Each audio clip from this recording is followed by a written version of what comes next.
So in this video, I'm going to show you how to transfer trading levels from futures to Forex. Now, why would you need to transfer levels from futures to Forex?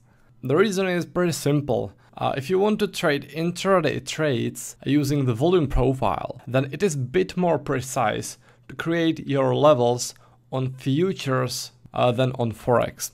The reason for that is that futures is a centralized market.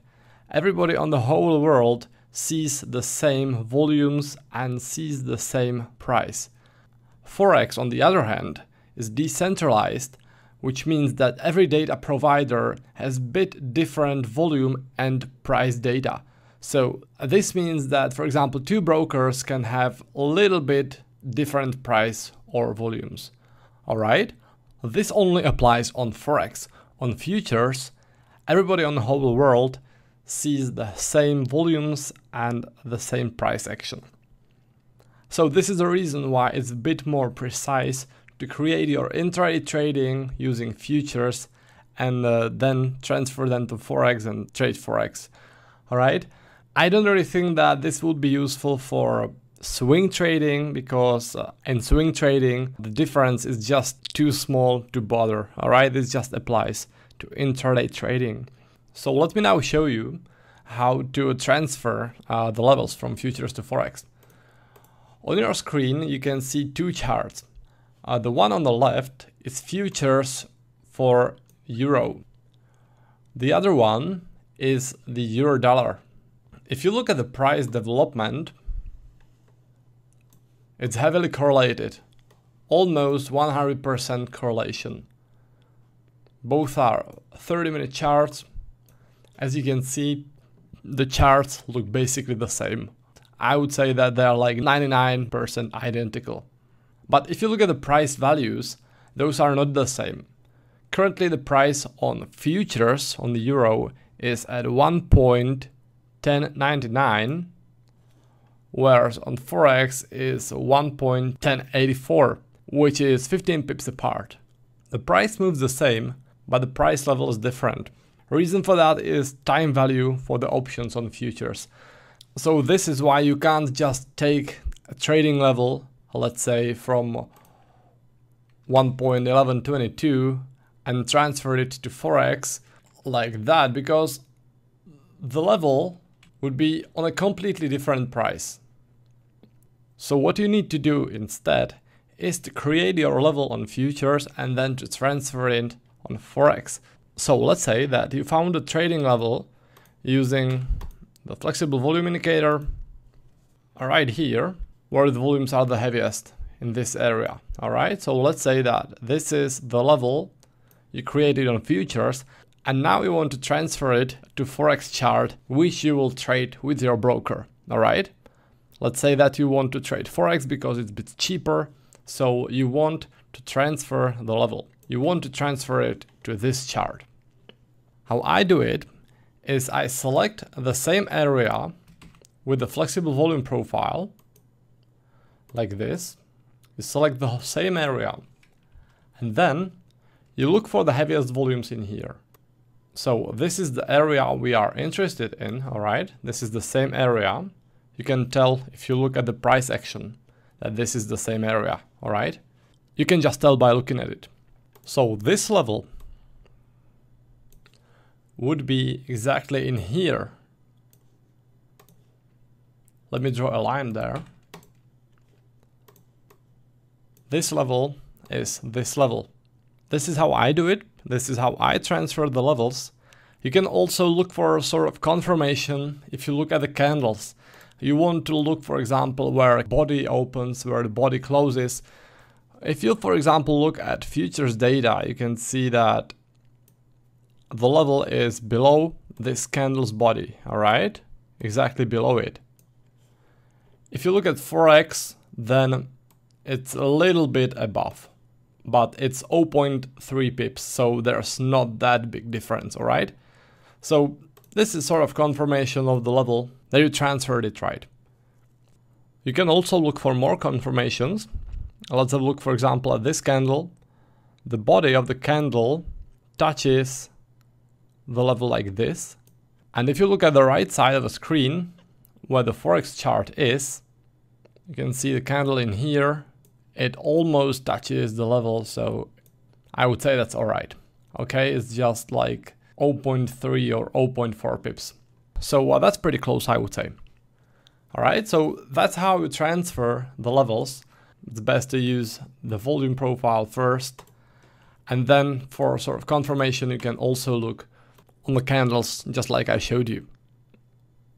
So you can transfer levels like this for currency futures in the euro, British pound, and the Australian dollar, US dollar. For those major pairs and future symbols, you can do it like I just showed you. However, it is a bit more complicated for futures on a Canadian dollar, Japanese yen, and the Swiss franc. The reason is that in this case, the American dollar is quoted on the right side like this: euro dollar, British pound dollar, Australian dollar, US dollar. But in here, there is the US dollar, Canadian dollar, US dollar, Japanese yen, and US dollar, Swiss franc. US dollar is on the other side.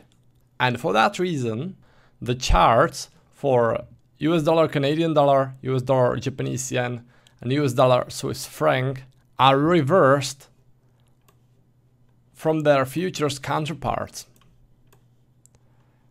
That means if futures on Canadian dollar goes upwards, then US dollar, Canadian dollar will go downwards in exactly the same way. They are heavily correlated, almost 100% correlation. So the charts will look the same, only reversed. One will go upwards, the other one will go downwards. For those pairs, it's like that. And this is a bit of a pain in the ass actually, if you want to transfer the levels from futures to Forex. It takes a bit more of time, and also 1 pip on Forex isn't equal 1 tick on futures for those pairs. Let me demonstrate, alright?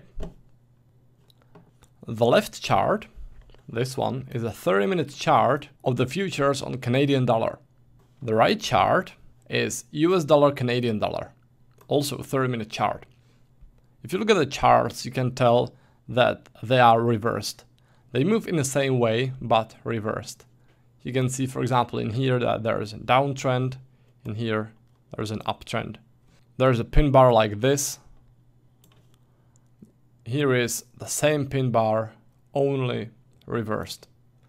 Also, the prices are completely different. Futures is 0.75, Forex is 1.33. It's completely different. Also, 1 tick on futures isn't equal to 1 pip on Forex. But still, you can transfer the levels as I showed you using the volume profile.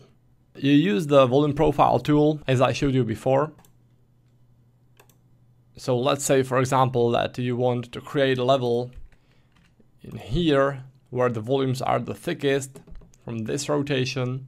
Now you need to look on the right chart and select this area. And this is the level where the volumes were the heaviest on Forex. It's a bit harder now because the charts are reversed. This level would be short level on futures, but it would be a long level on Forex. If you look for some confirmation on the candles, you can look, for example, on this candle.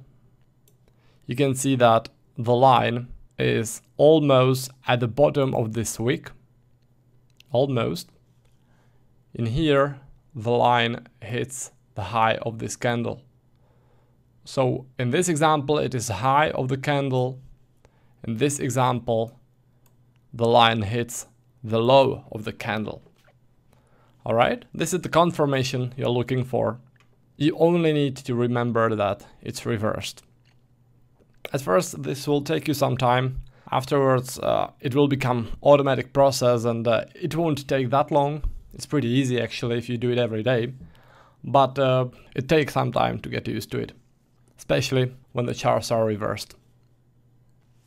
Now there is one more thing I wanted to point out, and the thing is older levels. So if there is some old trading level which you created on futures, let's say that it was in here, all right, let's say that this is old level, and if there is the same level which you have on your chart on Forex, let's say that this is the level, then sometimes it can happen that the level gets actually hit on futures and missed on Forex.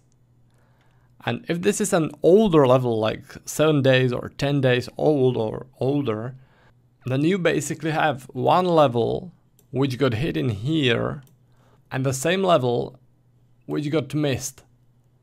Now there's the dilemma. What do? Do you discard the level because it's already spent on the futures, or do you still trade it because the Forex didn't touch it yet? Now, if the level is old, like 7 or 10 days, it's best to analyze the level using Forex. The reason is, if you remember at the beginning of this video, I was talking about the time value of the option, which is on the futures contracts. So this can shift the price a bit on futures, but it won't shift the price on Forex. So for older levels, it's best to use just the levels which you have on Forex, and if the level got, for example, tested like in here on futures, don't worry about it and trade the Forex. So for example, in this case, if the price hit the level again, I would still trade it because the Forex didn't actually touch the level yet, so the level isn't spent. Does it make sense? I hope it does. If all of this seems a bit complicated, then I think you don't actually need to worry about it that much. If you want to make things more simpler, then just forget that there is a futures and just trade Forex as you are used to. The difference between those two regarding the volumes and the price action is so small, it's so tiny, even though Forex is decentralized, and then only on some rare occasions the difference would be noticeable. In most cases there won't be any difference, and it will be much easier for you just to follow Forex. Alright, so if this is just too complicated, if you don't want to spend time with it, I don't think you need to worry about this that much. Just stick with Forex. Use the volume indicators and the VWAP for Forex. You'll see that you will have basically the same results as if you're using futures. If you want to be super precise, then maybe you can start creating your trading levels on futures and then shift them on Forex and trade them on Forex because it's a bit cheaper. But if you don't need to be that extra precise, like I think like 90% of all of you don't need to be, then just stick to Forex. Alright, so that's for this video.